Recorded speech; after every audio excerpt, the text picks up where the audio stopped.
ओम जयंती मंगला काली भद्रकाली कपालिनी दुर्गा क्षमा शिवा धात्री स्वाहा सुधा नस्तुते सर्वमंगल मांगले शिवे सर्वार्थ साधिके शरणाय त्र्यंबके गौरी नारायणी नमस्तुते। हे जगदम्बे, हे महामाई, आप सबका भला करती हैं, मेरा भी भला करें और इस कथा को सुनने वाले सभी की मनोकामनाएं पूर्ण करें और उनका पर अपना आशीर्वाद बनाए रखें और उनका जो शुभ हो वो करें। चैत्र नवरात्रि की आप सबको मंगल शुभकामनाएं। नवरात्रों में छोटे छोटे उपाय करने से किस तरह घर में सुख संपदा शांति सुरक्षा शक्ति आती है, ये एक अगर हम ध्यान से करेंगे और सुनेंगे तो हमको इसका बड़ा लाभ होने वाला है। नवरात्रे हैं तो नवरात्रों में सवेरे उठकर और जितनी जल्दी से हो सके उससे जल्दी उठें, स्नान करें, नहाए धोएं, स्वच्छ साफ सुथरे कपड़े में, नए कपड़े नहीं, अगर हो सके तो नए कपड़े पहन सकते तो पहने। कुछ लोग पहनते हैं पहले नवरात्रि को नए कपड़े, आप भी अगर कर सकते हैं तो पहने, नहीं तो साफ धुले कपड़े। अगर कपड़ा फटा हुआ है तो ना पहने, लेकिन अगर उसको रिपेयर कर रखा है तो कोई दिक्कत नहीं है। लेकिन अपनी यथाशक्ति यथा योग्य, बहुत ज़्यादा कुछ कर्जा लेकर या करके ऐसा कुछ करने की जरूरत नहीं है। जो सहजता से सरलता से मिल सकता है उसको लें और स्नान करें। उसके बाद माता की जो प्रतिमा है, फोटो है, जो भी है आपका, मूर्ति है या फोटो है, जो भी है, उसको अच्छी तरह साफ कर लें। साफ करके और उसके ऊपर चुन्नी, लाल चुन्नी चढ़ाएं और गेंदे की फूल माला या पुष्प, जो भी आपके पास पुष्प माला हो वो चढ़ाएं। एक तरफ कलश रख लें, कलश पर नारियल रखें और सामने धूप दीप नैवेद्य फल, ये सारा लौंग सुपारी जायफल सारा माता को अर्पित करें। पूजा की पूरी विधि है, मैंने अपने ब्लॉग में लिखा हुआ है, वो इसके अंदर नीचे डाल दूंगा।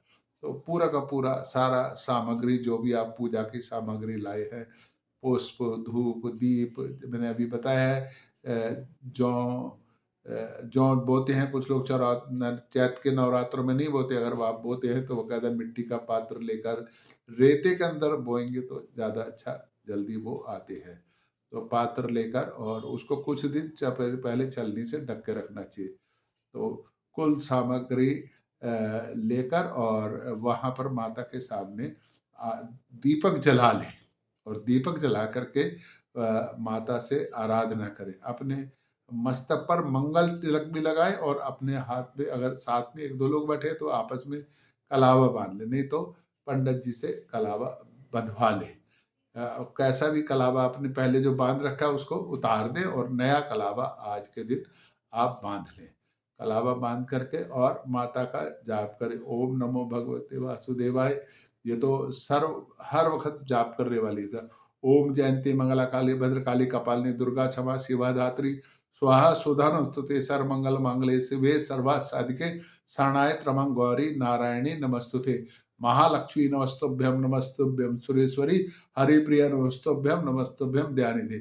इन दोनों में से कोई भी जाप, अगर आपको लक्ष्मी का जाप करना है तो लक्ष्मी का करें और माता का जाप करना है तो माता का करें। अगर ये कोई भी चामुंडा बिचे नमे जो मैंने नीचे दे रखे हैं उनमें से भी कोई एक जाप कर, मैंने बहुत सारे जाप नीचे लिख करके दे रखे कि माता के कौन कौन से जाप करने चाहिए, तो वो भी कर सकते हैं।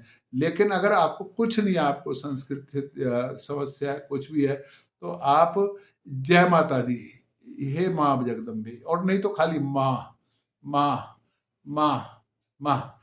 ये मैंने एक प्रयोग करा है, किसी को मैंने कहा सिर्फ माँ माँ, ऐसा माँ के सामने बैठकर उच्चारण करो तो, और प्रयास करो कि होठ बंद करके ऐसे करके माँ का जाप करो।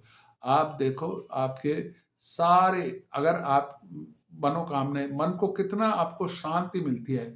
जो अंदर आज्ञा चक्र के पास जो परमात्मा में आत्माराम बैठे ना, उनके द्वारा आराधना करने पर आपकी सब मनोकामनाएं पूरी हो जाएगी।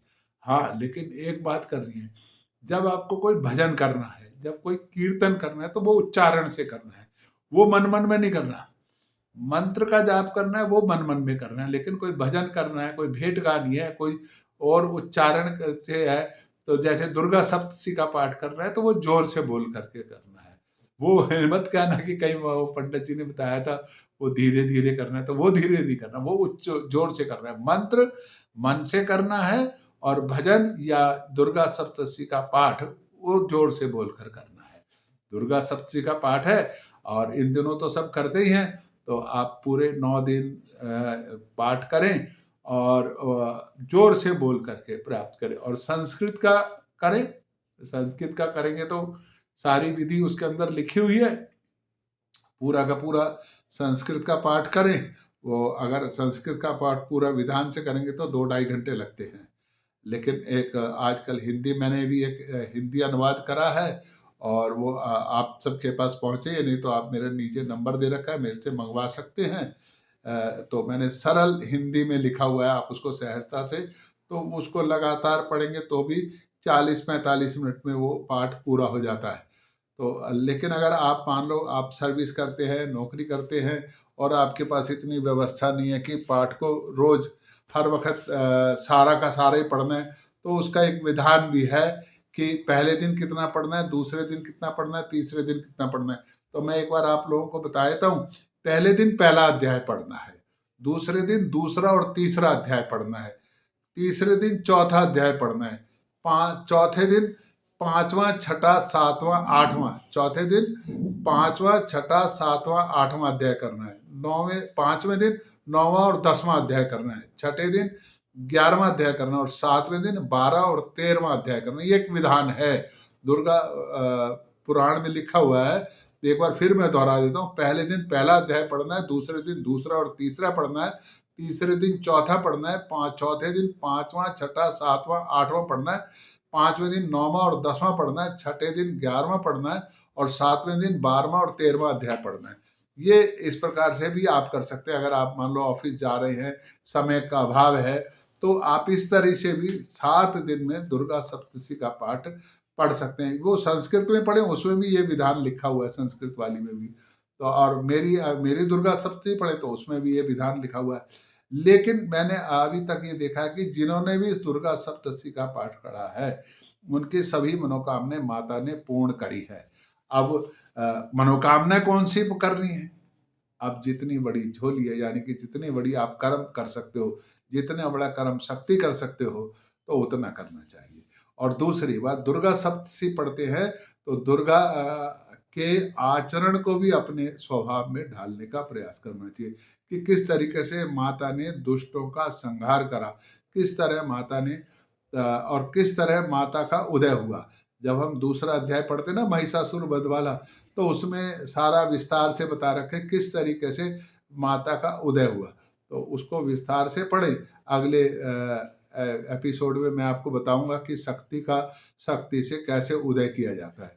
तो और फिर शाम को दिन भर माता का जाप करते रहें, और जो मंत्र है, अगर आपको आपके पास राशि का मंत्र नहीं है तो मेरे से फ़ोन करके अपनी राशि का मंत्र ले सकते हैं, और उसके बाद फिर उसको जपें सारा दिन। और शाम को माता की आरती, जय अम्बे जय गौरी, है ना, ये आरती माता की का ओम जयंती ऐसे करके मंत्र का जाप करना चाहिए, और माता की आरती करके अपने शाम को अगर आपने व्रत कर रखा है तो फलाहार करना चाहिए। निमिष भोजन या निमिष विचार ये नहीं करने चाहिए नवरात्र में। ये नवरात्रों में माता की सात्विक पूजा है, वैष्णवी पूजा है।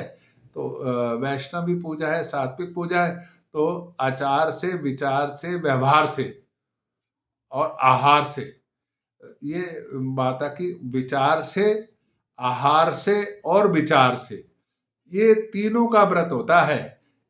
खाली भोजन का ही व्रत नहीं है कि चलो फलाहार कर लिया और बाकी दिन अनाचार करते ना। मैंने फिर बता रहा हूं मैं आपको, विचार, आहार और व्यवहार, इनका भी पालन, इन तीनों का व्रत होता है। और इनमें से किसी एक का भी व्रत कर सकते हो आप। आहार का व्रत तो साधारणतः ज्यादातर लोग करते हैं, लेकिन विचारों का व्रत भी कर सकते हैं कि सात्विक विचार चिंतन में लाएंगे। गीता में लिखा है ना कि आपके भाव गलत हैं तो आप अगर मान लो किसी गलत चीज़ को भोगते नहीं, लेकिन आपके मन में आ गया, तो भी आप इसका मतलब उसका भोग तो भोग ही लिए ना मानसिक रूप से। तो आपका आहार, आपका विचार और आपका व्यवहार, ये इस 9 दिन के अंदर शुद्ध रखेंगे, तो निश्चित तौर पे कितनी भी कठिन मनोकामना होगी, माता आपको पूर्ण करेगी। आप सभी माता के चरणों में 9 दिन ध्यान लगाएं। जिनके अष्टमी होती है वो अष्टमी की कढ़ाई करें, जिनके नवमी होती है वो नवमी की कढ़ाई करें। और अपना माता के ये जो 9 दिन हैं शक्ति के दिन हैं, तो इन शक्ति के दिनों में शक्ति प्राप्त करने के लिए माता की आराधना करनी चाहिए। कोई छोटे-छोटे उद्देश्य के लिए बड़ी पूजा, है ना? जब इतनी बड़ी आप पूजा कर रहे हैं तो कोई बड़ा उद्देश्य है, हे माँ मुझको शक्ति दो, ताकि मैं अपनी सभी मनोकामनाएँ, अपने परिवार का पालन-पोषण कर सकूँ, जो मैंने संकल्प करा है उसकी पूर्ति हो। और एक और बात, कोई आपकी विशेष मनोकामना जो बरसों से पूरी नहीं हुई, वो एक बार पहले नवरात्रे को माता के सामने हाथ में जल लेकर, चावल लेकर और कोई द्रव्य सिक्का हाथ में रखकर संकल्प करें कि माँ, मैं जो आप पूजा करना चाहते हो दिन में उस पूजा को ले करें, और वो आप 7 दिन वो वैसी पूजा करें।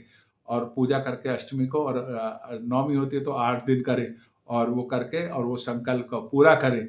आप अपना संकल्प पूरा करेंगे और माता आपके उस संकल्प की लाज रखेगी। बोलो साचे दरबार की जय, बोलो कालका माई की जय, जगदम्बे माता की जय।